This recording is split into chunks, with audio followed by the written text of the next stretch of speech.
A mala já estava aberta no chão do quarto de hóspedes. Não porque eu fosse impulsiva. Eu não sou. Eu nunca fui.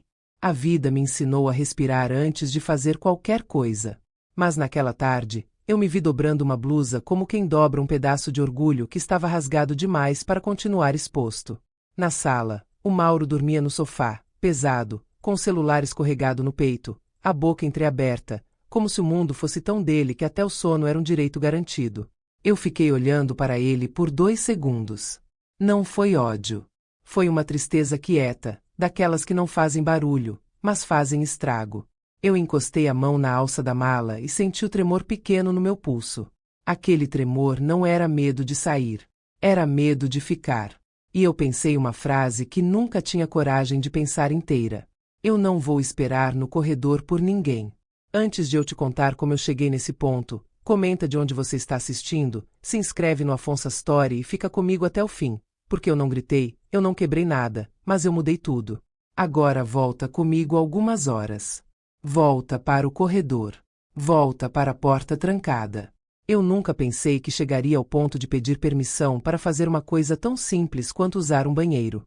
A gente acha que humilhação vem em cena grande, em briga feia, em tapa. Mas a pior humilhação vem em coisas pequenas, quando a gente percebe que perdeu o lugar sem perceber o dia exato. Meu nome é Elsa, tenho 68 anos. Eu criei o Mauro sozinha. Quando o pai dele foi embora, ele tinha 4 anos e eu fiquei com uma casa vazia, uma conta de luz atrasada e um menino que ainda acreditava que o mundo era bom.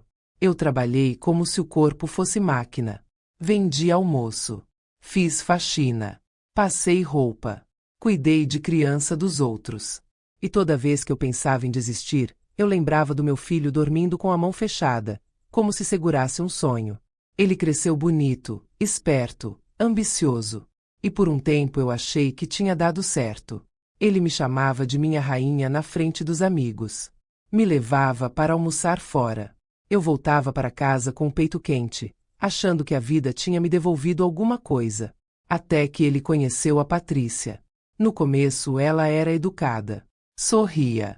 Elogiava minha comida. Mas tinha pressa no olhar, como se ela estivesse sempre medindo o espaço que cada pessoa ocupava. Depois do casamento, essa pressa virou comando. A casa virou deles. E eu virei uma presença que precisava pedir licença até para respirar. Eu vendi o meu apartamento para ajudar na entrada daquela casa.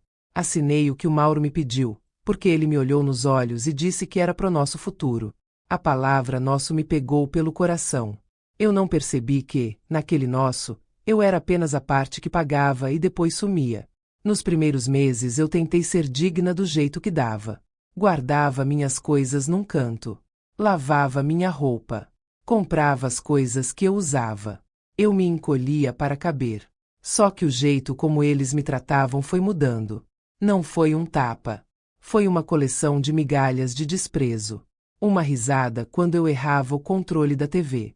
Uma porta fechada na minha cara quando eu entrava na cozinha.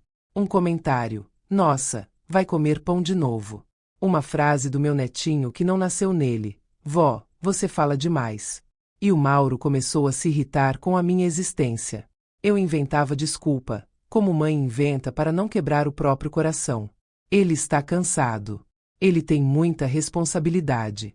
Ele não fala isso por mal. Só que tem uma hora em que a desculpa vira venda nos olhos, e a venda vira sentença. Eu tinha um problema de saúde. Vergonha de falar, porque a gente é ensinada a sentir vergonha do próprio corpo quando envelhece. Com a idade, minha bexiga ficou sensível. Quando dá vontade, às vezes não dá para esperar muito. É urgente de verdade. Não é drama. Eu já tive infecção, já senti aquela dor que parece faca. Eu cuidava como podia. Só que naquela casa até a água tinha hora. Fecha a torneira. Elsa. Tá gastando demais. E eu fui ficando tensa. E o corpo responde. O corpo grita quando a alma está engolindo tudo. Naquele dia eu acordei cedo, fiz café, arrumei a cozinha. Mauro saiu do quarto com cara fechada. Patrícia estava no celular reclamando de alguma coisa. Eu pensei, melhor ficar invisível. Passei a manhã inteira tentando ser pequena.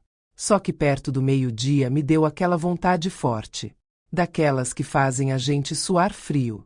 Eu apressei o passo até o corredor. Quando cheguei, a porta do banheiro estava trancada. Ouvi o chuveiro. O Mauro estava tomando banho. Bati de leve. Filho, posso usar rapidinho. É urgente. Silêncio. Bati de novo, um pouco mais forte, porque eu já estava tremendo. Filho, é urgente. E aí veio a voz dele, alta, cheia de desprezo, como se eu fosse um incômodo nojento. Espera lá fora que nem cachorro, velha chata. Eu fiquei parada com a mão no ar. Foi como se aquela frase batesse na minha testa. Eu senti a garganta fechar. Senti as lágrimas querendo subir, mas eu engoli. Chorar ali teria sido me humilhar ainda mais. Encostei a testa na parede do corredor e tentei respirar. Pensei em correr para o quintal. Pensei em bater na porta de novo. Pensei em gritar. Mas eu não fiz nada disso. Eu esperei. O corredor parecia mais frio do que antes.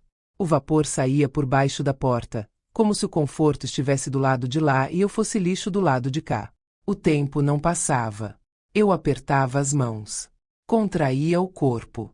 Rezava baixo, não por milagre, mas por força. Quando ele finalmente abriu a porta, cabelo molhado, toalha no ombro, ele passou por mim sem olhar. Como se eu não fosse nada. Eu entrei rápido, com vergonha do meu corpo, com vergonha de ser humana. Fiz o que tinha que fazer, lavei as mãos e saí.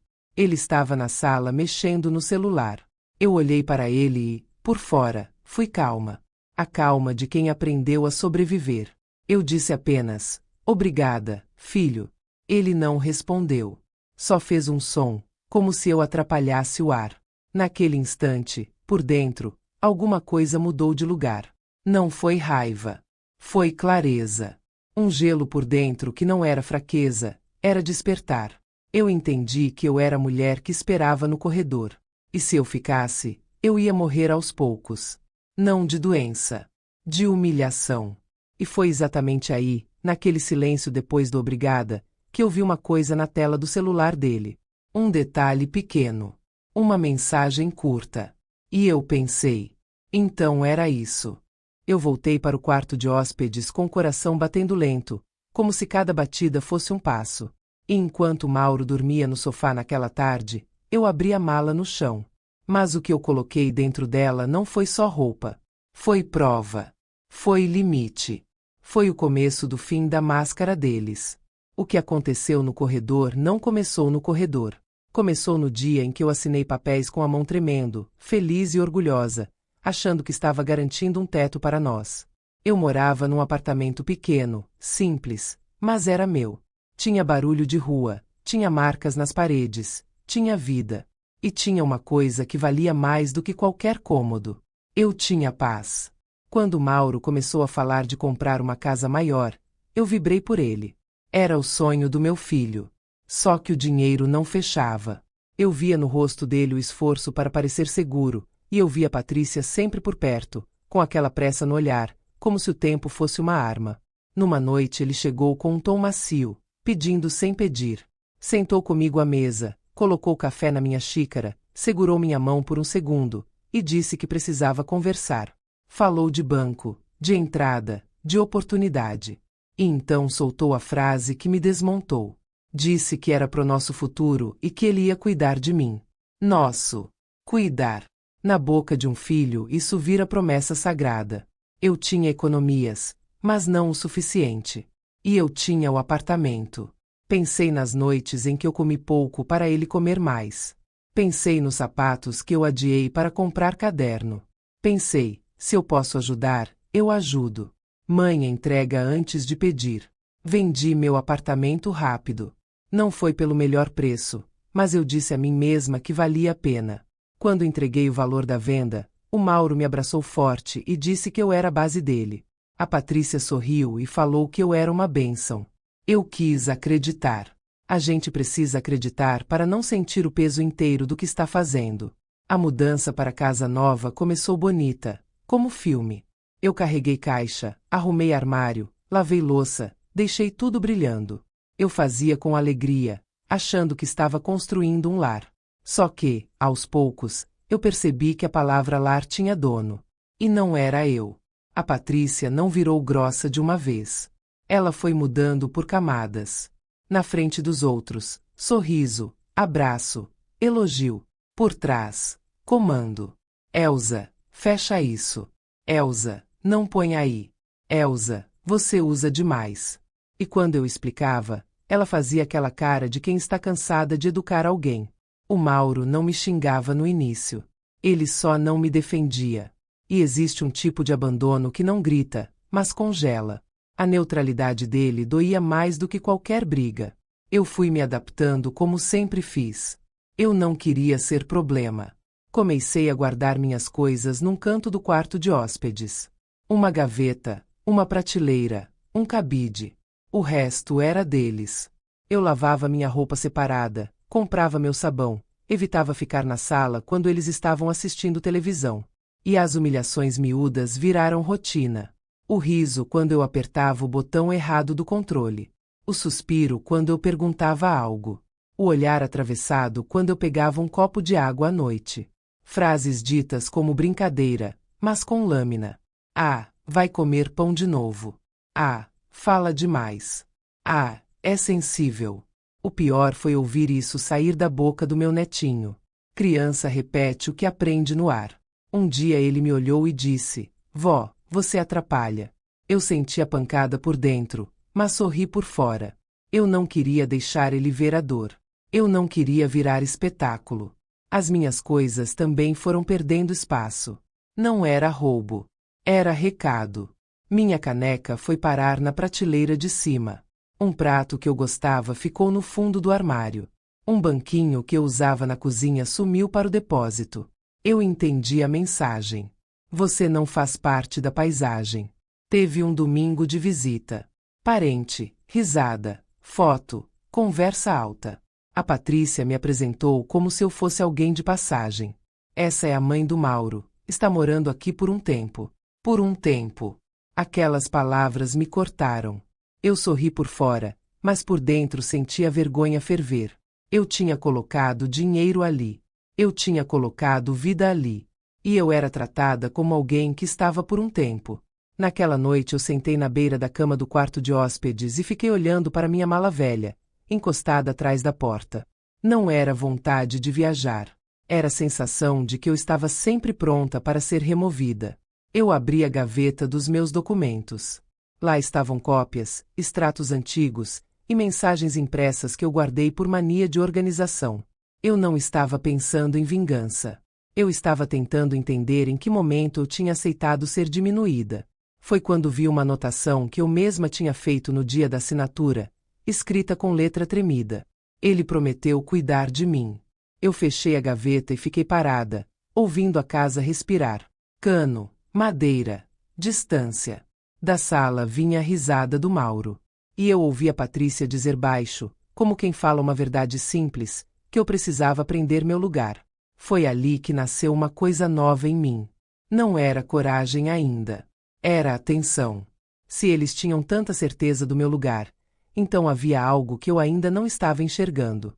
E eu decidi que, a partir daquele dia, eu ia parar de pedir licença para existir e ia começar a observar. Eu ia ouvir mais do que falava. Ia anotar datas, frases, olhares. Ia guardar prints. E, se aparecesse uma brecha, eu não deixaria passar, nem por um segundo. Só que eu não fazia ideia do que eu ia descobrir quando comecei a olhar de verdade. Depois do corredor, eu percebi que a crueldade não vinha só em gritos. Ela vinha no jeito calmo de transformar uma mãe em incômodo. E quando a maldade tem voz mansa, a gente começa a duvidar da própria dor. Na semana seguinte, eu passei a observar detalhes como quem aprende uma língua nova. O Mauro, na rua, era o homem educado que abre o portão para vizinho, que sorri e diz bom dia. Ele gostava da própria máscara. Precisava dela. Já dentro de casa, a máscara caía como uma toalha molhada no chão. A Patrícia tinha a dela também. Na igreja, abraçava, dizia que família era bênção, que cuidava de mim como se eu fosse mãe dela. Eu escutava e sentia vergonha por estar triste, como se fosse ingratidão. Aquele era o truque.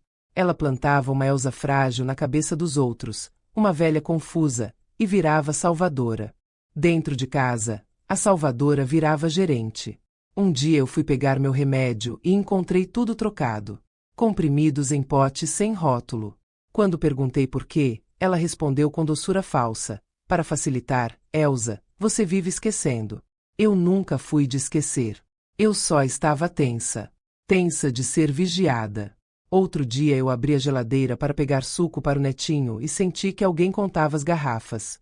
Patrícia apareceu atrás de mim e disse que suco era caro, que eu estava estragando a criança, que eu gastava demais.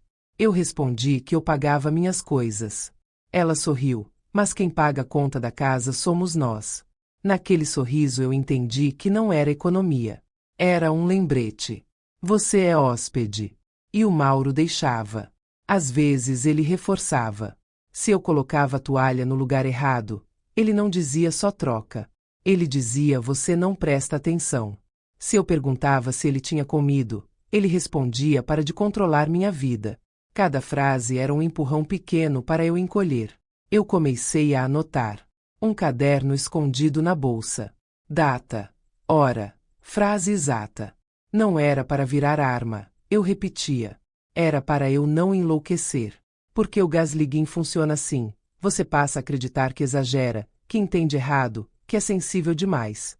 Eu precisava de registro para continuar vendo com clareza.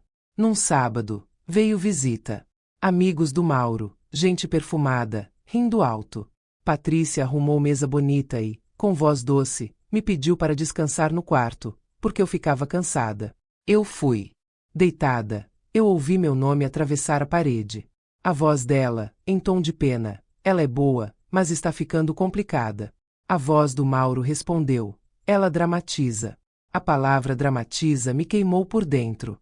Depois que foram embora, eu pedi 1 minuto para conversar. Ele olhou como se eu tivesse pedido demais. Eu perguntei, com calma, se eu tinha feito algo para merecer aquele tratamento. Ele disse que eu reclamava, que eu criava clima, que eu atrapalhava o casamento dele. Eu senti o sangue subir, mas segurei. Eu lembrei das minhas regras. Eu não machuco ninguém. Eu não minto. Eu provo com fatos. Se eu gritasse, eu viraria a velha histérica no roteiro que eles queriam. Então eu engoli o grito e disse só, eu quero respeito. Ele respondeu, então aprende a se colocar. E voltou para o celular, sorrindo para uma vida onde eu não cabia. Naquela noite, Patrícia entrou no meu quarto sem bater. Abriu a janela, puxou a cortina e disse que eu precisava arejar, porque estava com cheiro de remédio. Cheiro de remédio. Eu olhei para minhas roupas dobradas, para meus frascos, para minha vida reduzida, e senti um medo frio. Eles estavam preparando o terreno. Não era só humilhação. Era expulsão lenta, com aparência de cuidado. No dia seguinte, encontrei minhas roupas separadas em um saco. Patrícia disse que era para facilitar, porque ela ia lavar tudo junto e eu podia confundir. De novo a palavra confundir. Ela repetia como martelo. Na mesma semana, o netinho me olhou sem maldade e soltou. Vó, você fala demais.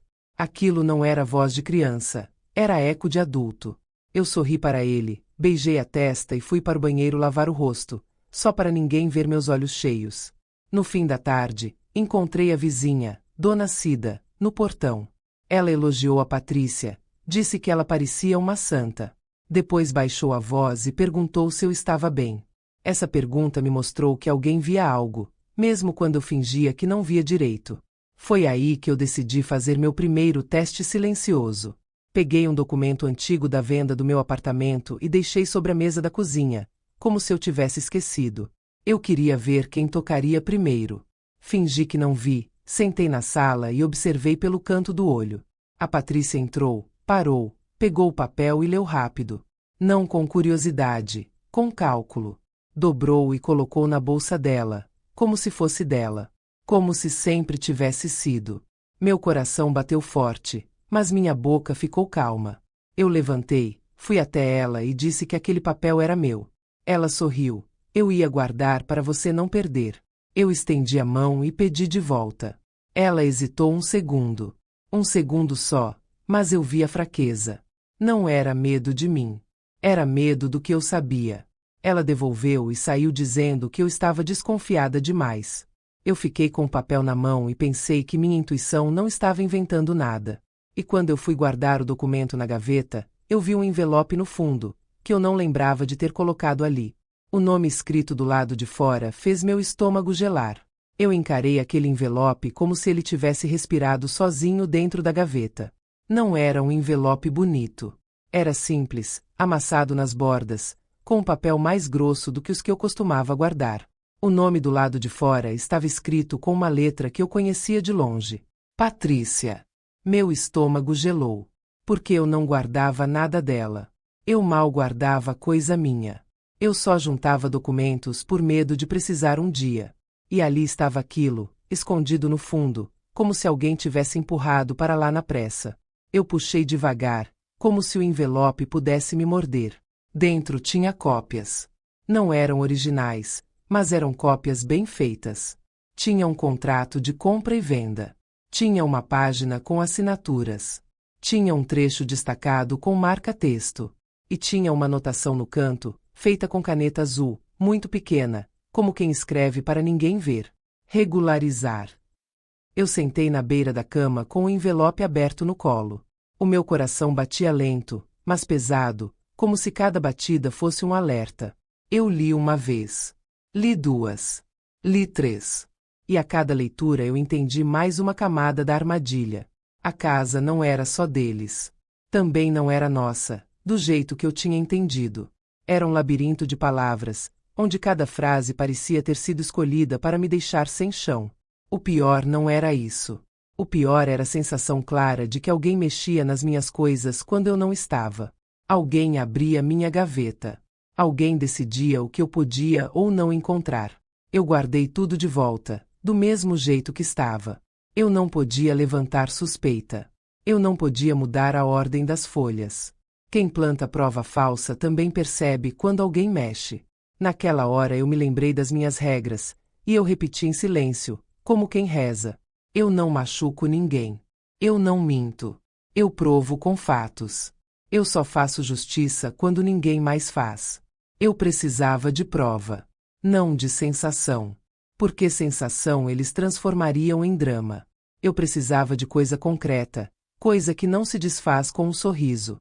Naquela noite, eu mal jantei. Mauro e Patrícia falaram de contas, de escola, de um vizinho chato. Pareciam pessoas normais. Pareciam um casal comum. E era isso que mais me assustava. A maldade deles tinha rotina. Tinha prato. Tinha conversa de sala. Eu fiquei quieta. E percebi uma coisa. Quando eu ficava quieta, eles relaxavam. A Patrícia falava mais. O Mauro baixava a guarda. O silêncio, para mim, era escudo. Para eles, era convite para se mostrarem. No dia seguinte, eu fiz meu primeiro movimento de verdade. Não foi enfrentar. Não foi discutir. Foi organizar. Peguei meu celular, abri uma pasta e escrevi um nome simples. Elsa. Dentro dela, eu criei outra pasta. Provas. Eu me senti ridícula por um segundo. Uma mulher velha, criando pasta de prova como se fosse detetive. Mas não era vaidade. Era sobrevivência. Comecei pelos detalhes pequenos. Peguei prints de mensagens antigas do Mauro. Promessas. Frases que pareciam bonitas, mas agora tinham peso. Mãe, é nosso futuro. Eu vou cuidar da senhora. A casa é nossa, pode confiar. Depois eu fui para o que eu podia fazer sem sair de casa. Olhei meus extratos no aplicativo do banco. Eu sabia usar. Sempre soube. Eu só tinha parado de olhar porque, por anos, eu tentei viver em paz. Enquanto eu rolava a tela, eu sentia aquele frio de novo. Tinha um débito que eu não lembrava de ter feito.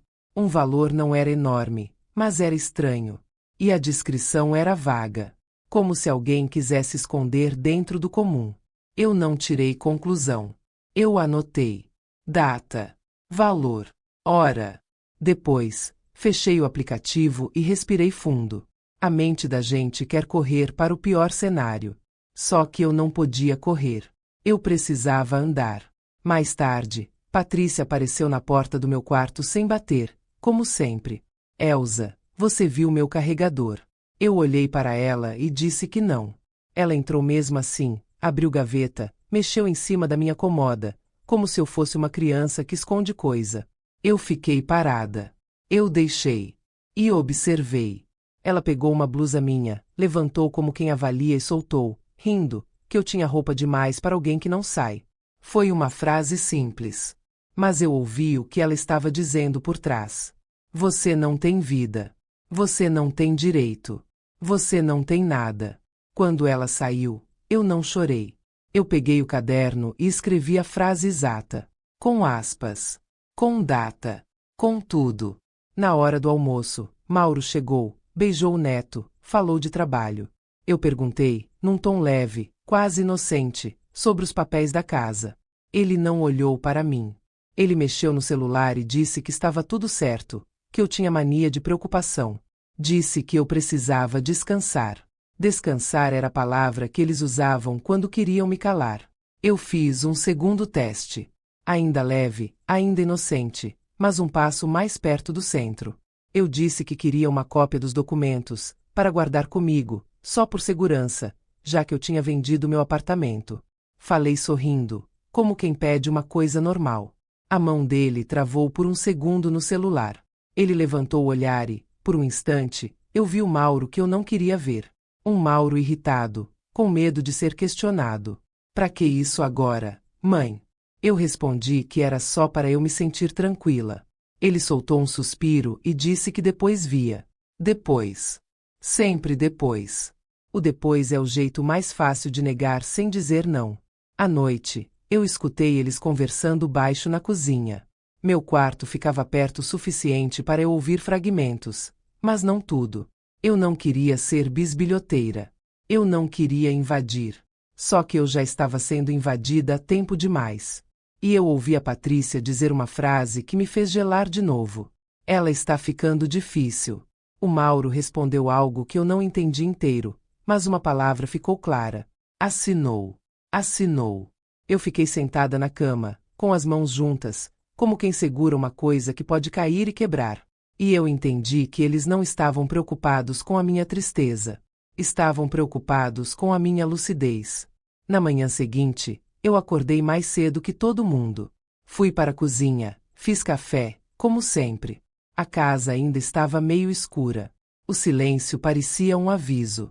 Eu peguei meu celular e deixei gravando dentro do bolso do avental. Não para pegar conversa de qualquer jeito, mas porque eu precisava parar de depender da minha memória contra a história que eles contavam para os outros. Quando Mauro e Patrícia apareceram, eu toquei no assunto de novo, bem devagar. Eu quero ver os documentos. Só isso. Patrícia sorriu, aquele sorriso que não tem calor. Elsa, você está nervosa à toa. O Mauro sempre cuidou de você. Ele é um filho maravilhoso. Mauro assentiu, como se estivesse ouvindo um elogio que merecia. Eu olhei para os dois e disse uma frase simples. Então me mostra. O ar mudou. Não foi grito. Foi tensão. Patrícia mexeu na xícara com força. Mauro apertou o maxilar. E eu percebi uma coisa que me deu certeza. Se estivesse tudo certo, eles não reagiriam assim. Mauro levantou e disse que estava atrasado. Beijou o neto, pegou a chave e saiu. Patrícia ficou me encarando como quem mede um inimigo. Antes de sair também, ela falou baixo, bem perto de mim. Elsa, para com isso. Você mora aqui por causa da gente. Eu não respondi. Só balancei a cabeça, como se tivesse aceitado. Ela saiu. Quando fiquei sozinha, eu abri a gaveta de novo. Peguei o envelope. Tirei foto de cada página. Uma por uma. Com cuidado. Sem tremer. Sem pressa. E no meio das fotos, eu vi uma linha que eu não tinha notado antes. Um nome que não devia estar ali, pelo menos não do jeito que estava. E naquele instante eu soube que eu não estava lidando só com grosseria. Eu estava lidando com gente que planeja. E o plano deles já estava em andamento. Eu passei a manhã inteira com a sensação de que tinha uma areia fina por dentro do meu peito. Não era falta de ar. Era alerta. Cada vez que eu lembrava da palavra assinou, Eu sentia como se alguém tivesse puxado o tapete da minha história e deixado só o chão gelado. Eu esperei a casa ficar vazia. Patrícia tinha saído com o neto. Mauro estava no trabalho. Eu fiquei sozinha com a cozinha arrumada, a pia seca, e aquele envelope na minha bolsa como se fosse uma pedra. Eu não sou mulher de fazer cena. Eu aprendi cedo que quem grita perde o controle. Então eu sentei à mesa, abri meu caderno e escrevi no topo uma frase curta, como se fosse uma ordem. Conferir tudo. Comecei pelo que eu tinha em mãos. Peguei um contrato antigo do meu apartamento. Peguei recibos de quando eu pagava IPTU, condomínio, luz. Coisa que eu nunca joguei fora. Eu sempre guardei, porque a vida me ensinou que papel prova o que boca desmente. Aí eu comparei minha assinatura. Eu já tinha mudado um pouco com a idade, claro. A mão treme mais, o pulso cansa. Mas era minha. Tinha um desenho que só eu fazia. Uma curva no E que parecia um laço. Um risco no Z que eu puxava para cima. Eu reconheço minha letra como eu reconheço meu próprio rosto no espelho. Quando eu abri a página de assinatura daquele contrato da casa, eu senti uma coisa estranha. A assinatura parecia correta de longe, mas de perto era dura, sem respiração. Era como se alguém tivesse copiado meu gesto sem sentir o meu corpo. Eu não disse para mim mesma que era falso. Eu só disse, não bate. Eu tirei foto, aumentei o zoom, olhei linha por linha. Vi uma pressão de caneta que parecia igual do começo ao fim, sem falha, sem nervo. Parecia desenho. E quem desenha assinatura costuma ter pressa ou medo. Eu me levantei e fui até a gaveta de documentos de novo. Peguei tudo que tinha minha assinatura em anos diferentes. Separei numa pilha. A pilha da verdade. E comparei com a pilha da dúvida. Na minha, as letras dançavam um pouco. Na outra, as letras marchavam. Eu fechei os olhos por um segundo. Pensei no dia em que assinei o que o Mauro me pediu. Eu lembro do café amargo, da Patrícia sorrindo, do Mauro apertando minha mão como se fosse carinho. Eu lembro da caneta que falhou na primeira tentativa. Eu lembro do meu coração dizendo confia. Se naquele dia a caneta falhou, porque no papel deles a tinta parecia perfeita demais. Meu estômago revirou. Eu fui até a pia, bebi água, respirei. Depois voltei e abri o aplicativo do banco. Eu nunca tive medo de número. Eu tenho medo é de mentira bem contada. Fui procurando movimentos estranhos. Achei um débito pequeno, depois outro. Coisas que poderiam passar despercebidas, como se alguém testasse o terreno. Aí achei uma transferência maior, feita numa tarde em que eu estava na casa, sem sair, sem comprar nada. O nome do destinatário não era meu, nem do Mauro, nem de Patrícia. Era uma sigla, fria, dessas que banco usa para empresa. Eu anotei tudo. Data, valor, descrição. Depois fui mais fundo. Procurei por histórico de empréstimo. Encontrei uma consulta recente. Uma consulta que eu não fiz. Meu coração acelerou, mas eu mantive a mão firme. Eu cliquei e apareceu uma frase que me fez sentar de novo. Cadastro atualizado. Atualizado por quem? Eu tentei ligar para o banco, mas parei antes de apertar o botão. Se eu ligasse dali, podia deixar rastro no telefone fixo, podia aparecer no histórico, podia virar conversa na boca deles. Eu precisava ser silenciosa até o momento certo. Então eu fiz o que eu sempre fiz quando a vida apertava. Eu organizei. Criei uma lista de perguntas. Escrevi como se eu fosse falar com alguém que não me conhecia, alguém que só acreditaria em mim se eu fosse clara. Quem atualizou meu cadastro? Quando? Com qual documento? Com qual assinatura? Se existe procuração. Se existe cartão adicional. Se existe senha trocada. Enquanto eu escrevia, eu ouvi o portão. Patrícia voltou. Eu enfiei tudo rápido na bolsa e fui para o fogão como se estivesse preparando almoço. O coração batia, mas meu rosto ficou comum. Ela entrou falando do preço do mercado, reclamando da vida, como se nada estivesse acontecendo. Passou por mim, abriu a geladeira e disse que eu tinha colocado comida demais na prateleira de baixo. Eu pedi desculpa, sem convicção, só para ela seguir em frente. Então eu soltei a isca, com a voz mais inocente que consegui. Patrícia, Você sabe onde estão os documentos da casa. Eu queria guardar uma cópia, só por segurança. Ela não respondeu na hora. Ficou mexendo na geladeira por tempo demais. Quando virou, o sorriso dela estava pronto, mas os olhos não. Elsa, isso é coisa de homem. Deixa o Mauro resolver. Eu falei calma. Eu vendi meu apartamento. Eu só quero uma cópia. Ela tentou rir. Você está desconfiada. Está ficando nervosa. Eu olhei para ela e disse a frase que eu tinha ensaiado. Eu não estou nervosa. Eu estou atenta. O ar ficou pesado. Ela fechou a geladeira com força demais e saiu da cozinha. Eu escutei ela andando rápido para o quarto. Depois, silêncio. Eu não fui atrás. Eu não podia parecer agressiva. Eu só esperei. Minutos depois, ela voltou com o papel na mão, dobrado, e colocou na mesa como quem entrega um osso para um cachorro calar a boca. Aqui. Pronto. Eu abri. Não era o documento completo. Era uma folha solta, sem tudo, sem carimbo direito. E tinha uma coisa no rodapé que ela não percebeu que eu perceberia. Um nome. Dr. Paulo Mendes. Eu levantei o olhar devagar. Patrícia sorriu como se estivesse vencendo. Viu? Está tudo regularizado. Eu segurei a folha com cuidado, como se fosse frágil. Dentro de mim, eu repeti. Então é por isso. Ela saiu da cozinha e foi para o quarto falar no celular, baixo, apressada. Eu fiquei sentada olhando para aquele nome, como quem olha para a porta de saída. E naquele instante, o meu celular vibrou com uma notificação que eu nunca tinha visto antes, e a mensagem era curta, seca, e parecia escrita para me tirar o chão.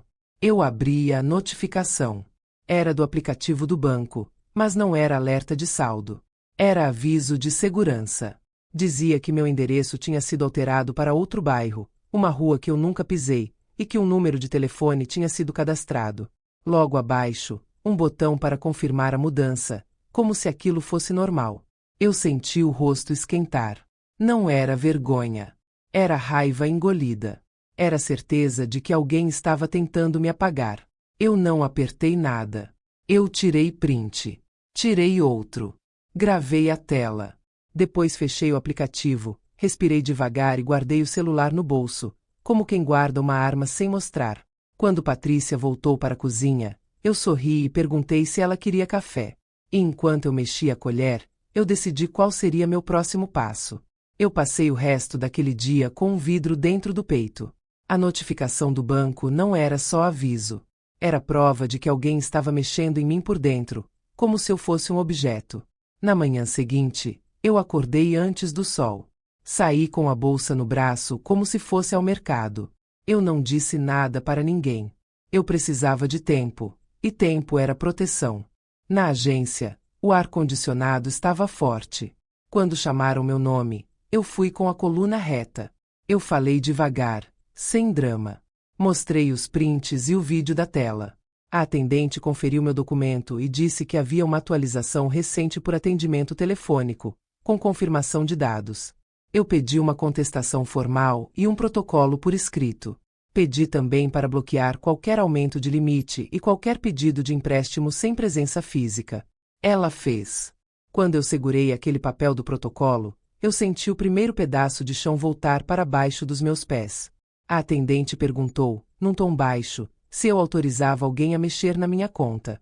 Eu disse que não. Nunca. Ela explicou que o sistema registrava tentativas de acesso e consultas de crédito na mesma semana. Eu anotei a data. Era a semana em que Patrícia tinha entrado no meu quarto procurando o carregador. Antes de eu sair, eu pedi uma coisa que muita gente não pede por vergonha.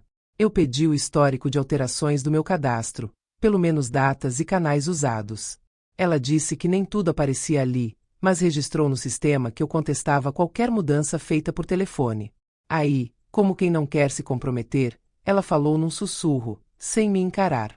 O telefone novo termina com 27. Ela não me deu o número inteiro. Só os 2 últimos. Mas eu já tinha ouvido Patrícia ditar o número dela no portão, numa entrega. 27. Eu agradeci como se fosse nada e saí. Na rua, eu liguei para o meu número antigo só para testar. Meu telefone estava comigo. Então por que outro número estava cadastrado? Porque alguém queria que o banco falasse com outra pessoa, não comigo. Eu saí do banco com o protocolo na bolsa e uma linha de tempo na cabeça. Linha de tempo vira corda. Quem puxa a corda certa derruba a máscara. Na esquina, meu telefone tocou. Era Dona Cida, a vizinha. Ela perguntou se eu estava bem. Eu disse que sim, do jeito que a gente diz quando está segurando o mundo. E ela soltou. Eu vi Patrícia ontem com um monte de papel na mão. Ela estava rindo no telefone. E eu fiquei com aquilo na cabeça. Eu pedi para ela me encontrar no fim da tarde, na calçada, como conversa de vizinha. Ela concordou. Quando voltei para casa, Patrícia estava no portão, com um sorriso de vitrine. Perguntou se eu tinha ido ao mercado. Eu disse que sim. Perguntou o que eu comprei. Eu disse que esqueci. Pela primeira vez, eu senti o alívio de não dar a ela a verdade. Passei o dia agindo normal. Quanto mais normal eu parecia, mais eles se distraíam. Mauro chegou cansado e se jogou no sofá. Patrícia reclamou de conta. Eu lavei panela e guardei o silêncio. No meio da tarde, eu ouvi ela falando com uma amiga no viva voz, achando que eu não escutava.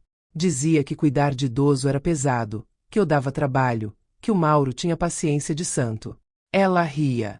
Eu anotei a frase exata. No fim da tarde, Dona Cida apareceu. Sentamos na área, onde o barulho da rua disfarçava. Ela me contou de Dona Jandira, uma senhora viúva aqui da rua.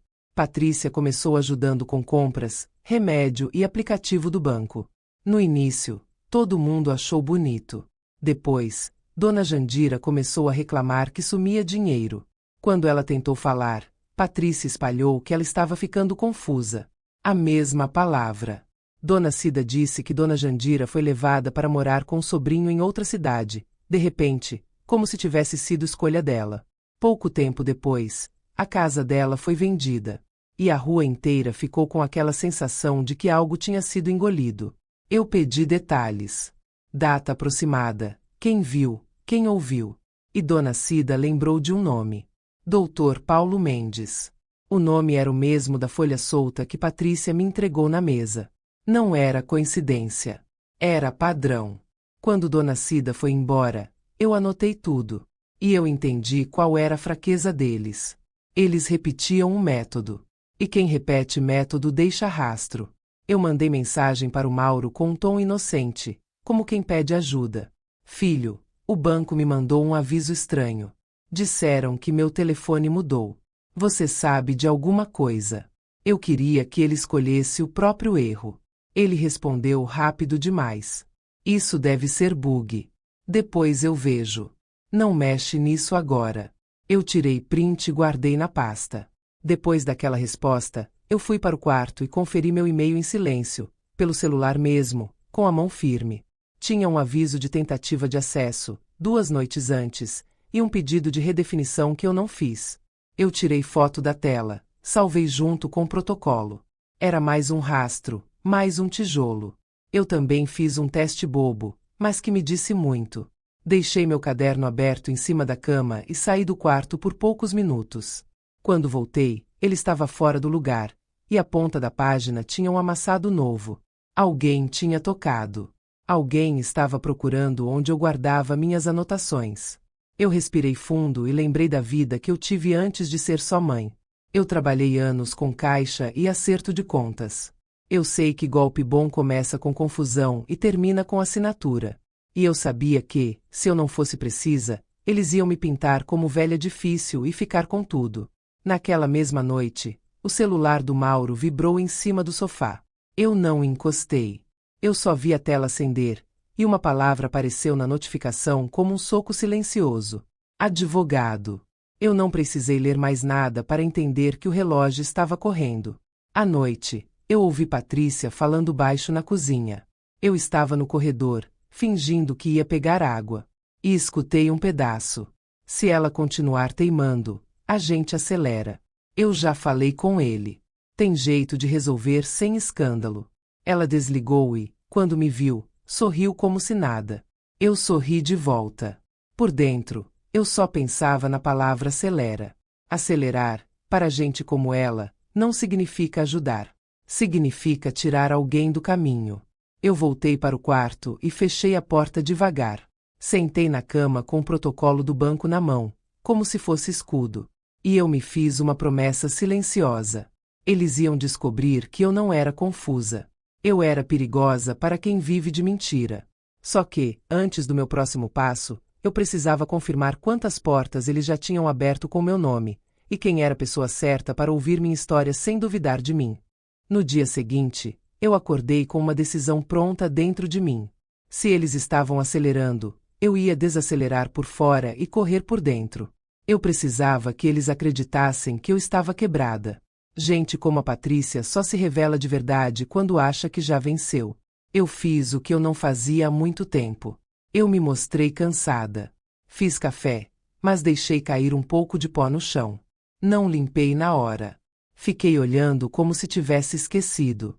Quando Patrícia entrou na cozinha, ela viu e suspirou alto, daquele jeito teatral, para o mundo perceber que ela é a única competente. Ela não disse nada, só pegou a vassoura e varreu com força, como se varresse a minha presença também. E eu fiquei quieta. Eu deixei.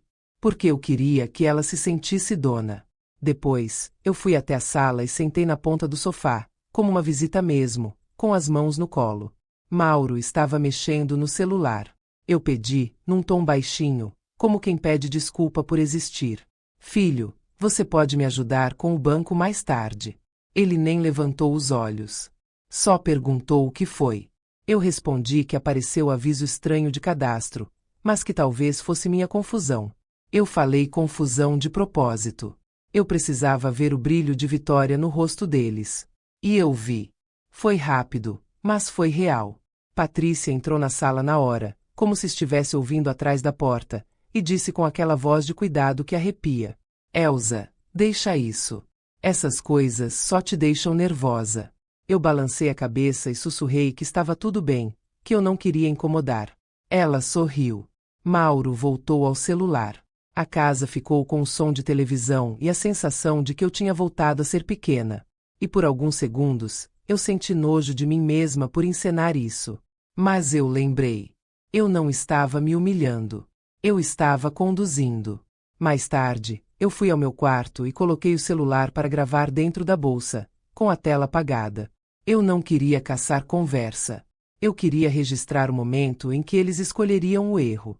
Na hora do almoço, Patrícia trouxe o assunto como quem traz sobremesa. Mauro, a sua mãe está ficando muito ansiosa.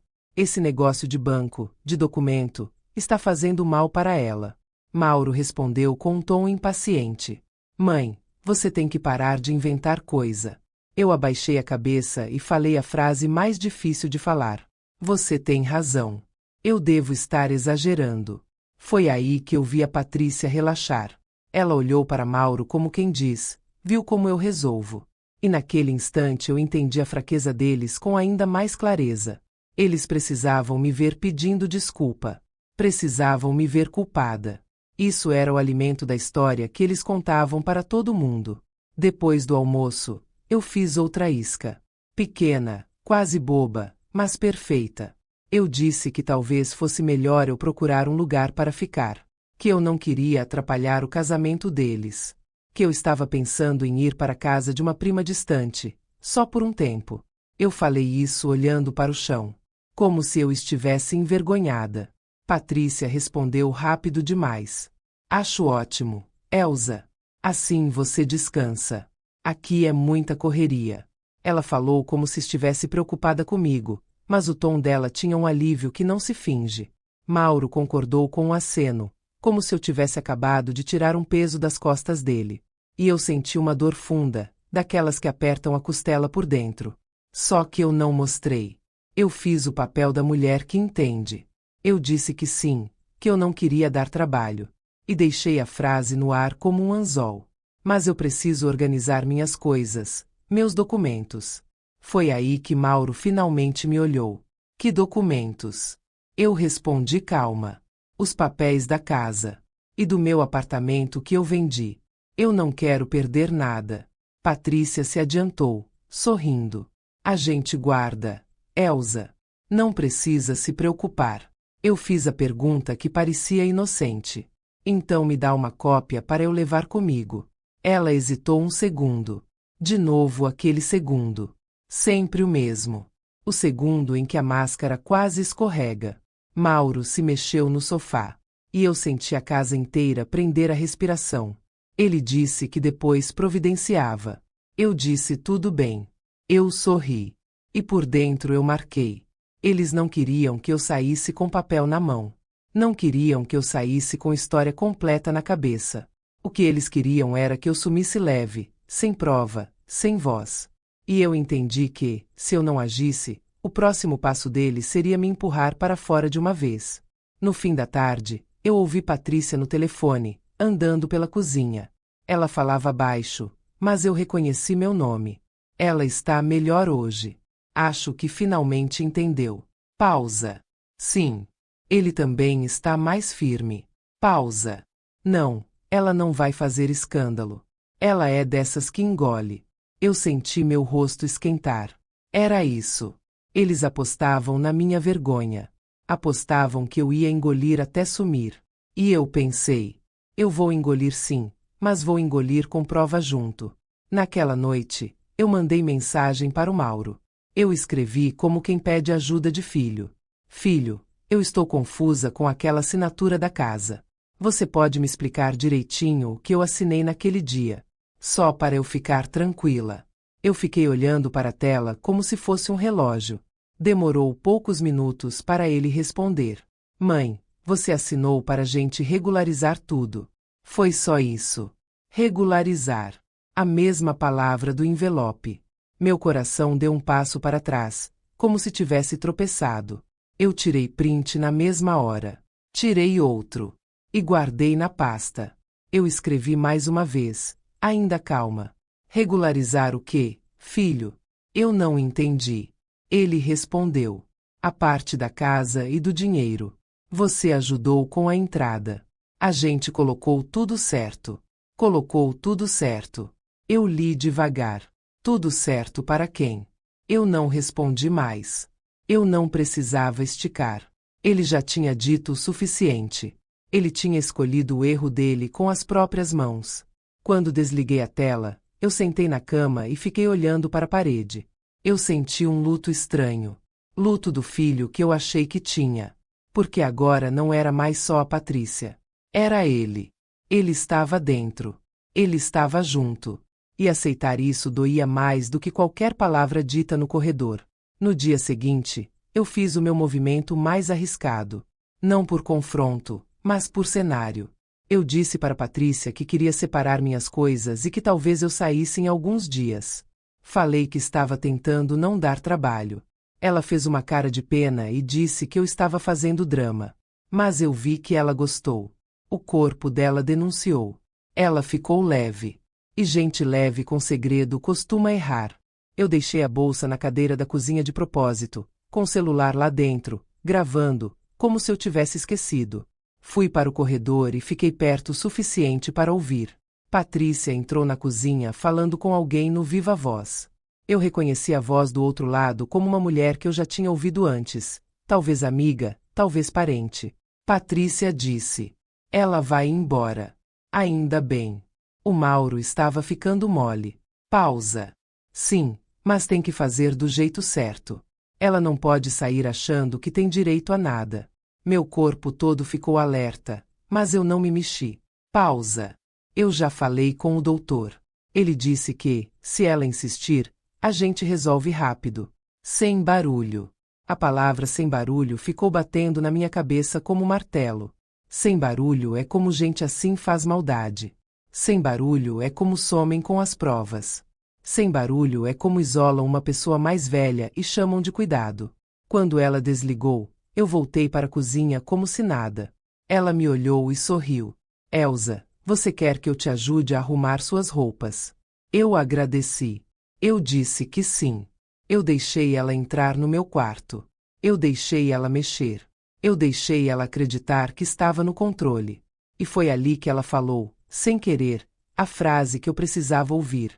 Se você for para outro lugar, a gente já resolve seus documentos.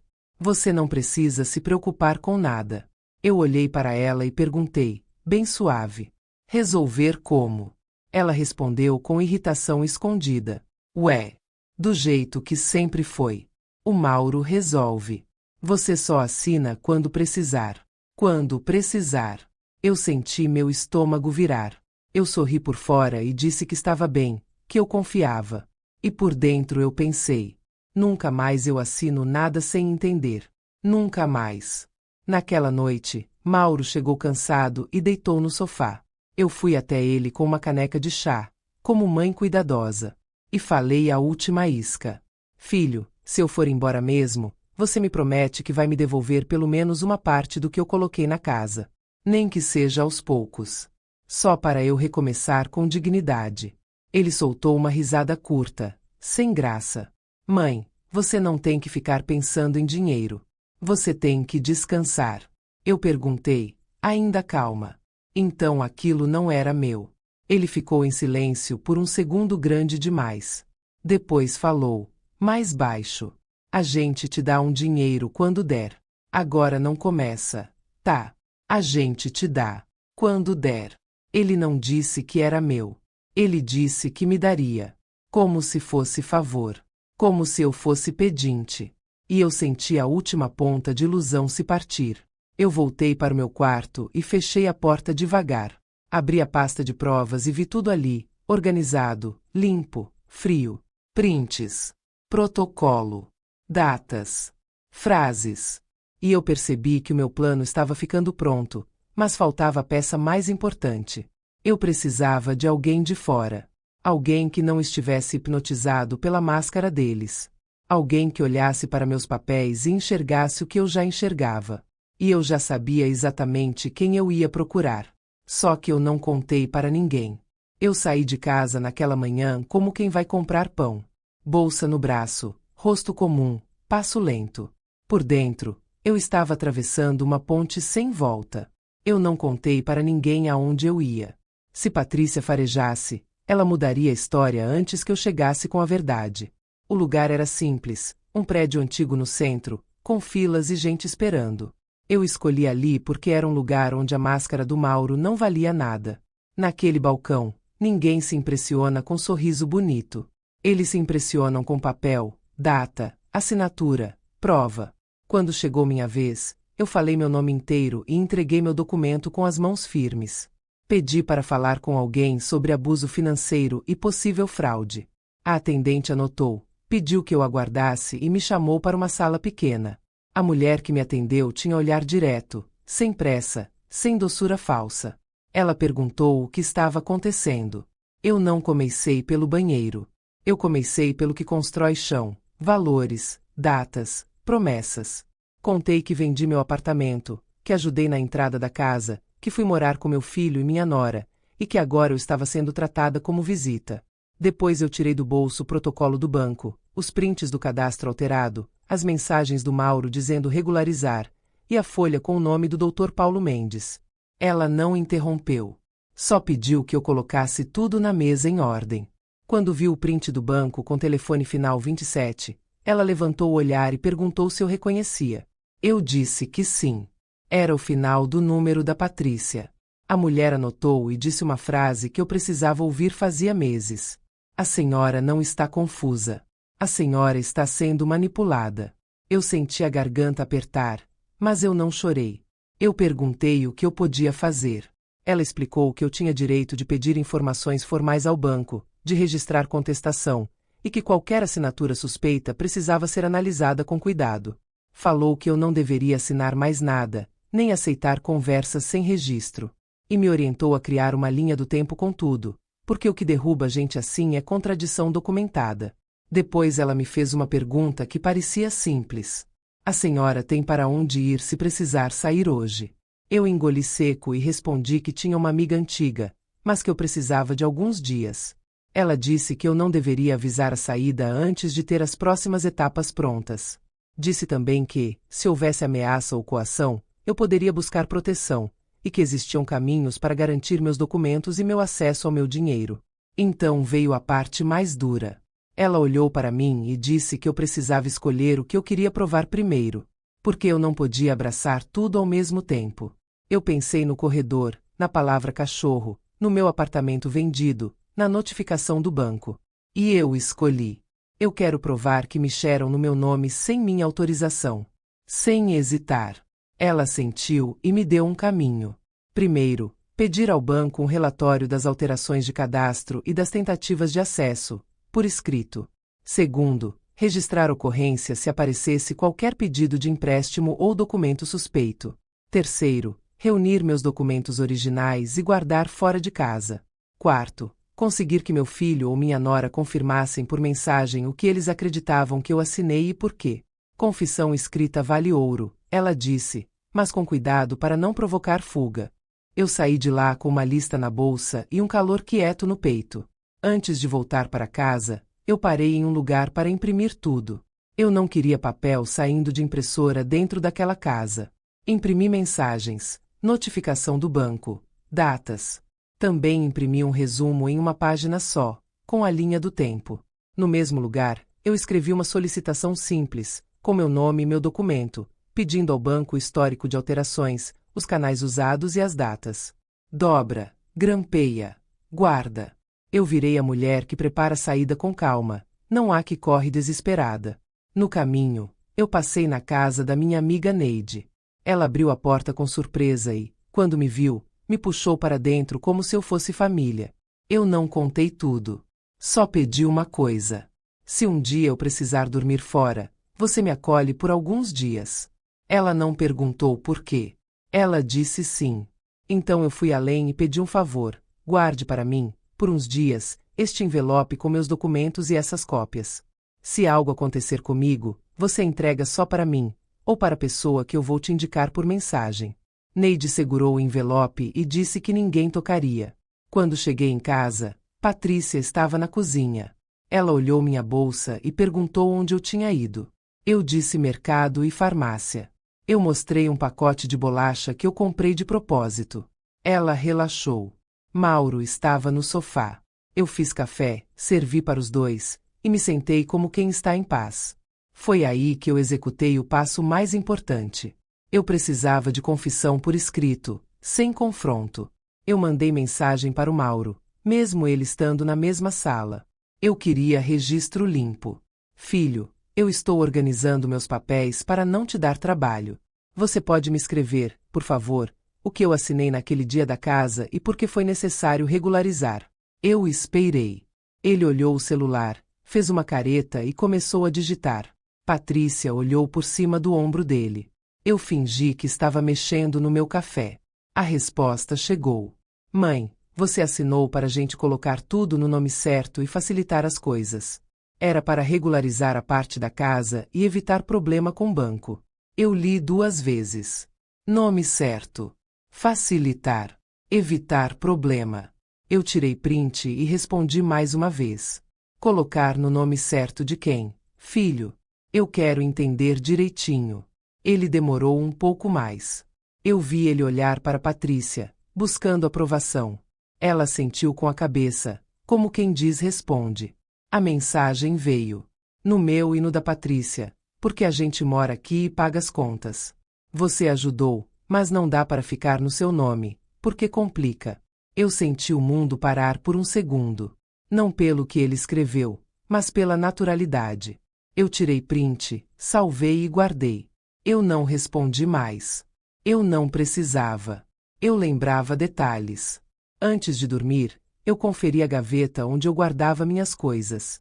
A ponta de uma folha estava torta, como se alguém tivesse puxado e empurrado de volta com pressa. Eu encostei o dedo ali e senti a certeza.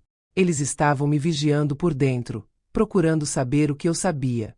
Naquela noite, eu deitei no meu quarto e fiquei olhando para o teto.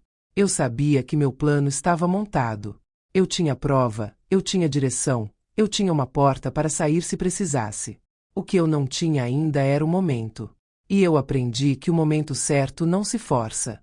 Ele se prepara. Eu fechei os olhos e pensei na mala aberta do começo. Eu ainda não tinha saído. Mas eu já não estava presa. E no dia seguinte, eu faria a coisa mais silenciosa de todas. Eu deixaria eles acreditarem que estavam no controle, enquanto eu puxava o primeiro fio do tapete.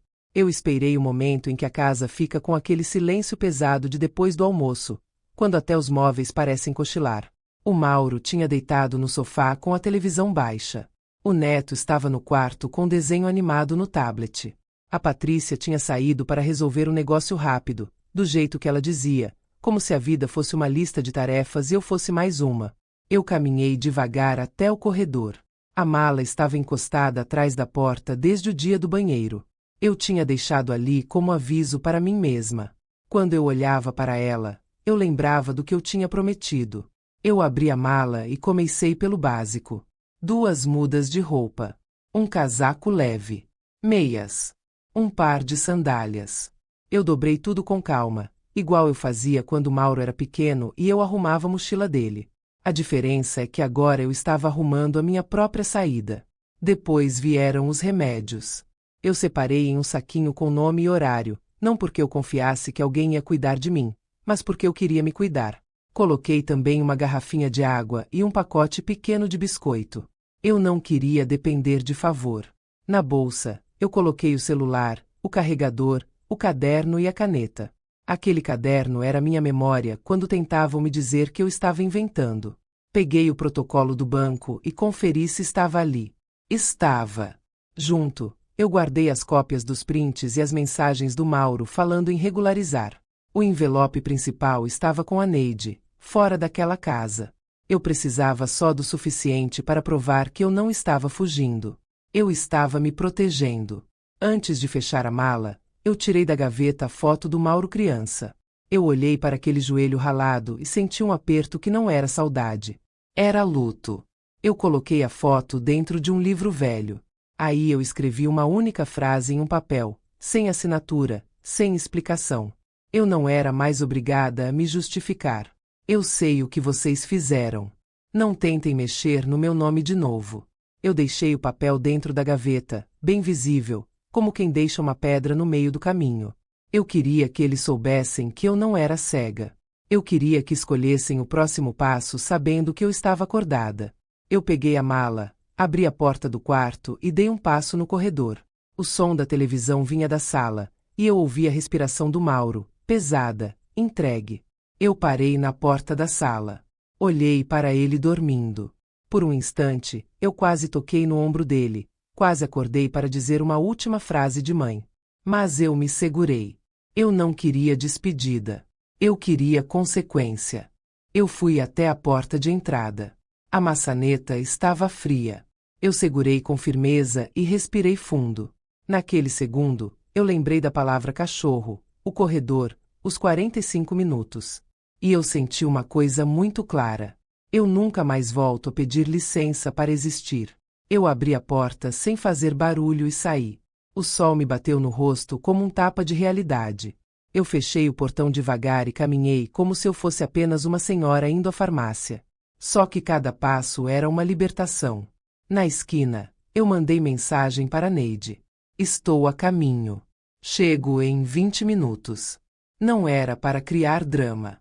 Era para deixar rastro de que eu não tinha sumido. Quando eu cheguei na casa da Neide, ela abriu o portão com pressa e me abraçou forte. Eu não chorei. Eu só respirei como quem volta a ter ar. Ela me levou para dentro, colocou a mala no canto e disse que eu estava segura. Meu celular vibrou. Era o Mauro ligando.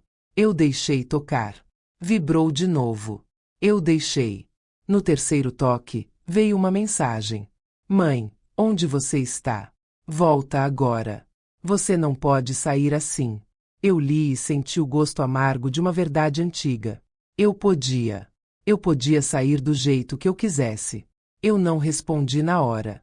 Eu sentei na mesa da cozinha da Neide e abri o envelope com os documentos. Tudo estava lá, intacto. A Neide tinha guardado como promessa. Eu escolhi uma única resposta para o Mauro, curta, limpa, sem briga. Eu estou em segurança. Amanhã eu falo com você com gente séria presente. Depois que eu enviei, meu telefone ficou mudo por alguns minutos. E então veio a mensagem da Patrícia, como uma lâmina. Você está fazendo vergonha para a família. Eu sorri sozinha, um sorriso triste. Vergonha para a família era eu esperando no corredor. Vergonha para a família era eu sendo chamada de cachorro. Sair foi a primeira coisa digna que eu fiz em muito tempo. A Neide perguntou se eu tinha medo. Eu respondi a verdade. Eu tenho medo de voltar a ser pequena. Do resto, eu cuido com prova. Naquela noite, deitada em um colchão simples, eu ouvi o silêncio de uma casa onde ninguém me odiava. Eu sabia que a manhã seguinte não seria fácil, mas seria limpa. Antes de apagar a luz, eu abri o aplicativo do banco com cuidado. Havia uma nova tentativa de acesso registrada naquela tarde, minutos depois da minha saída. Eu tirei print, gravei a tela e guardei na pasta. Eles já estavam correndo atrás do que eu levei, e não era mala. Era o controle. Eu pensei na mulher de olhar firme e no que eu faria ao amanhecer, sem avisar ninguém. Porque quando eu aparecesse, eu não levaria grito. Eu levaria recibo. Na manhã seguinte eu não acordei com pressa. Eu acordei com precisão. A casa da Neide ainda estava silenciosa, cheirando a café passado e pano limpo. Eu levantei devagar, lavei o rosto e fiquei alguns segundos olhando para mim no espelho do banheiro dela. Eu parecia a mesma Elsa, mas eu sabia que não era. A Elsa que esperou no corredor tinha ficado para trás. Eu sentei à mesa e abri minha pasta no celular. Prints. Mensagens. Protocolo do banco. A tentativa de acesso nova, registrada minutos depois que eu saí. Aquilo era confirmação do que eu já sentia. Eles não estavam preocupados comigo. Eles estavam preocupados com controle. Eu mandei uma mensagem curta para a mulher que tinha me atendido no prédio do centro, aquela de olhar firme. Eu disse que tinha saído de casa, que houve tentativa de acesso ao meu banco logo depois, e perguntei qual seria o próximo passo mais seguro. Ela respondeu com uma frase que parecia simples, mas era um mapa. Não vá sozinha. Leve seus registros. Marque em local neutro. E não entregue seus documentos. Eu respirei fundo e fiz exatamente isso. Eu chamei o Mauro para conversar em um lugar público, uma padaria grande perto do centro, onde tinha gente entrando e saindo, onde ninguém podia levantar a voz sem chamar atenção. Eu disse que iria com a Neide. Ele respondeu na hora. Não com carinho. Com ordem. Você está exagerando. Você vai voltar hoje. Eu não respondi. Eu só confirmei o horário. Quando eu cheguei na padaria, ele já estava lá, com a Patrícia do lado, postura de casal correto, os dois com cara de quem foi injustiçado pela velha dramática. Era impressionante como eles vestiam a máscara quando precisava. Eu sentei, pedi um café pequeno e fiquei em silêncio por um segundo. Eu queria ver quem falaria primeiro. A Patrícia falou. Claro. Elsa, você está fazendo uma confusão desnecessária. A gente só queria te ajudar. Eu olhei para ela e pensei na palavra confusa, repetida como martelo. Eu não discuti. Eu abri o celular e coloquei na mesa, com a tela virada para mim. Eu só vim entender uma coisa, eu disse, bem calma. Porque o meu cadastro do banco foi alterado para um endereço que eu nunca morei e com telefone que não é meu. O Mauro tentou rir, daquele jeito de quem quer diminuir o assunto. Isso é coisa de sistema. Bug. Você está ficando nervosa. Eu levantei o olhar e falei devagar, para cada sílaba bater onde precisava. O telefone termina com 27. Igual ao da Patrícia. A Patrícia mexeu na cadeira. Não foi grande, mas foi suficiente. Eu vi. E a Neide viu também, porque a mão dela encostou no meu braço por baixo da mesa, um toque pequeno, como quem diz continua. Eu abri o print e mostrei o aviso. Depois mostrei o protocolo do banco. Depois mostrei a tentativa de acesso registrada no mesmo dia, minutos depois da minha saída. Eu não estou nervosa. Eu estou documentada. O Mauro fechou a cara. A máscara dele começou a rachar. Você foi no banco sem me falar. Eu respondi com a frase que eu esperei anos para dizer. Eu fui no banco porque o meu nome é meu. Patrícia se adiantou, com aquela voz de gente boazinha. Elsa, você está insinuando coisas graves. Isso é uma acusação. Eu não respondi com emoção. Eu respondi com o que ela mais temia. Eu não insinuei. Eu tenho mensagens. Eu abri a conversa com o Mauro e coloquei na mesa. Aquelas linhas onde ele escreveu regularizar, Colocar no nome certo, facilitar, evitar problema. Eu li em voz baixa, só o suficiente para eles ouvirem e para Neide confirmar que estava escrito. Patrícia olhou para o Mauro com um olhar duro, como se ele tivesse falado demais. E ele tinha falado. A vaidade dele era fraqueza. Ele achava que podia explicar tudo e eu ia aceitar. O Mauro tentou se defender. Mãe, você não entende dessas coisas. A gente fez para te proteger, para não ter complicação. Eu inclinei a cabeça, bem devagar. Me proteger de quê? Mauro. De ter direito ao que é meu. Ele ficou mudo por um segundo. E naquele segundo, eu vi o filho que eu criei, não o homem que ele queria parecer. Eu vi medo. Medo de perder status. Medo de ser visto. Eu continuei, no mesmo tom. Eu vendi o meu apartamento. Eu ajudei na entrada. E eu virei visita. Virei peso. Virei a velha que tem que agradecer depois de esperar 45 minutos para usar o banheiro. Isso não é cuidado. Isso é abuso. Patrícia fez a última cartada.